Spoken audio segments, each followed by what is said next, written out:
You're listening to Soap Dirt, the latest in television entertainment news. Hey there, General Hospital fans. It's Belinda from Soap Dirt, and I have got your early edition spoilers for March 4th through March 8th.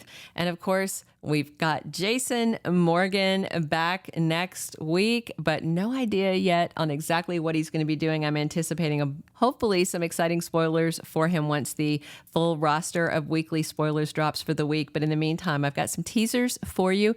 If you haven't, please reach down and click subscribe. And now let's jump right in. As I always do on the early edition spoilers, I'm going to give you a glimpse of what's happening the rest of this week to set the context and tone for next week's early spoilers. Wednesday, February 28th, we have Carly spending time talking to Sonny. She's going to tell him that John Jagger Cates was in Bobby's diner, and she also wants to let him know that after this Olivia Jerome assassination, she is increasingly worried who will be next, and she's worried it's going to be him.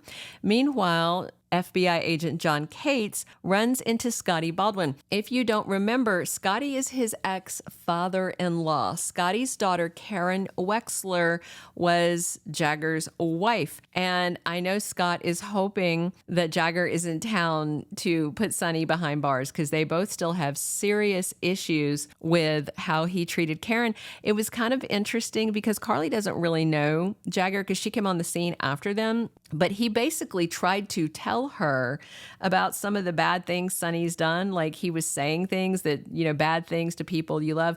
And I thought, oh, maybe she'll ask, well, what are you talking about? Like what? And then he could tell her, but she just didn't even want to hear it because she knows it's going to be bad.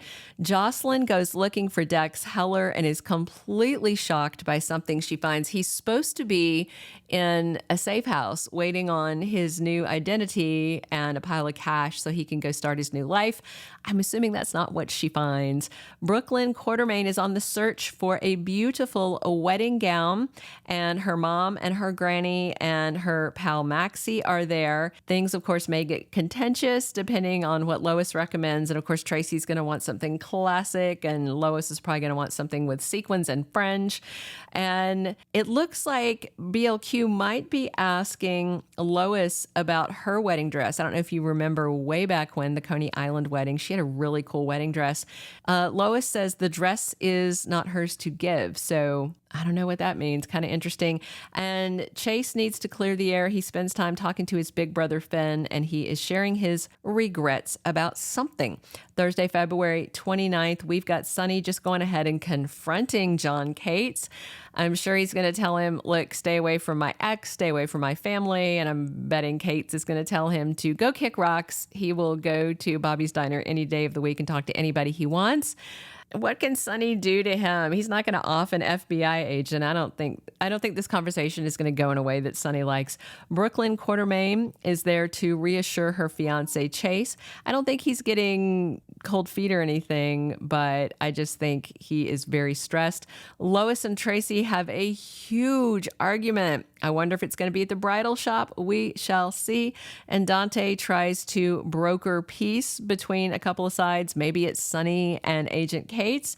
And Finn and Liz have a conversation about the future of their relationship.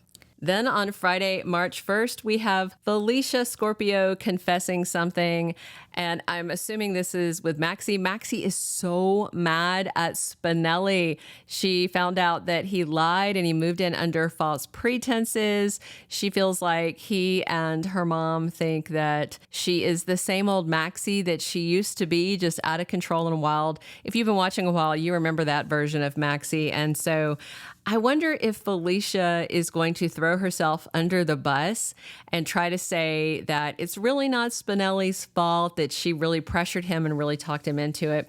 Because, gosh, Spinelli and Maxie were swapping I love yous. They were just about to get serious, and then she tossed him out of the house. Wouldn't even let him pack his stuff, just threw him out the door. It was so sad. I love the jackal. All right, Anna and John Cates have a big confrontation on Friday, and Christina has has a revelation with Blaze, and Sonny and Spinelli talk to Ava about their plan. It looks like this is a plan to figure out who this shooter is, maybe flesh him out, hopefully. Yeah, the question is this shooter also going to come for Ava? Is it not just Sonny who's a mark now? Is it Ava as well? Because they were shooting at her too in Puerto Rico, but I think he assumed she might have been kind of a collateral target and not a primary target. But with her sister dead, maybe she's a primary target as well, because Olivia was in prison. She wasn't in the mob game either anymore.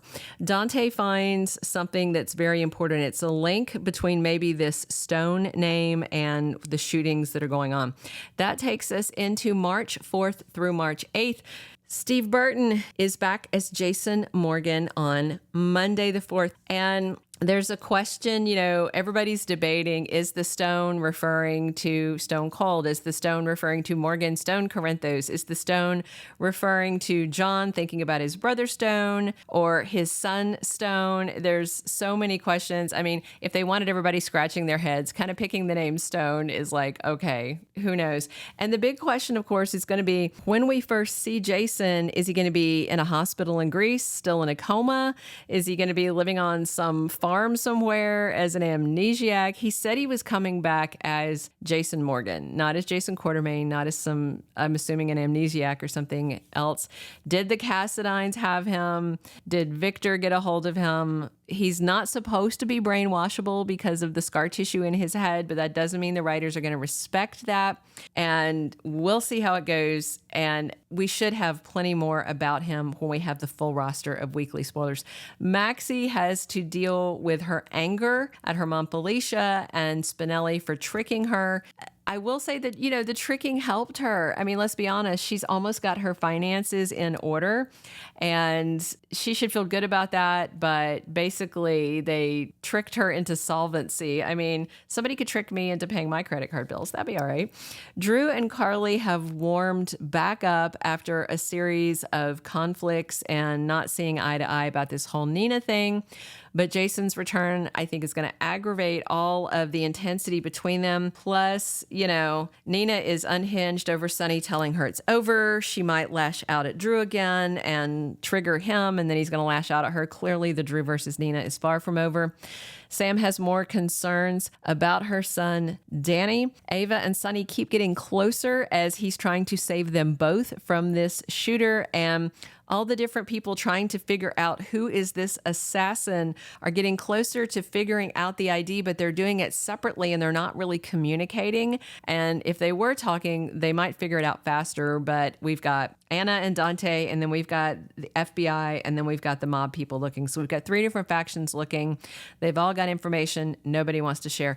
John Cates is pushing back next week. Brook Lynn Quartermaine's wedding date nears, and we've got nerves and negativity and more fights. And I just want to real quick before I end this, people have been asking again about the new writers.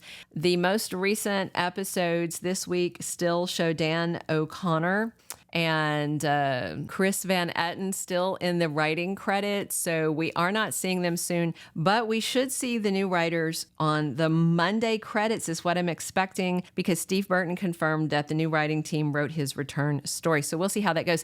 Those are all the early edition spoilers I have for you for General Hospital, March 4th through 8th. Please share your comments on what you are looking forward to seeing. Come back soon. Click subscribe if you haven't already, and tune in daily. We are here talking GH all the time. This is Belinda from Soap Dirt. Thank you for being a loyal listener. Follow us wherever you get your podcast, because you don't want to miss the next episode. Soap Dirt is on all the major podcast platforms, including Apple Podcast, Spotify, iHeartRadio, and more.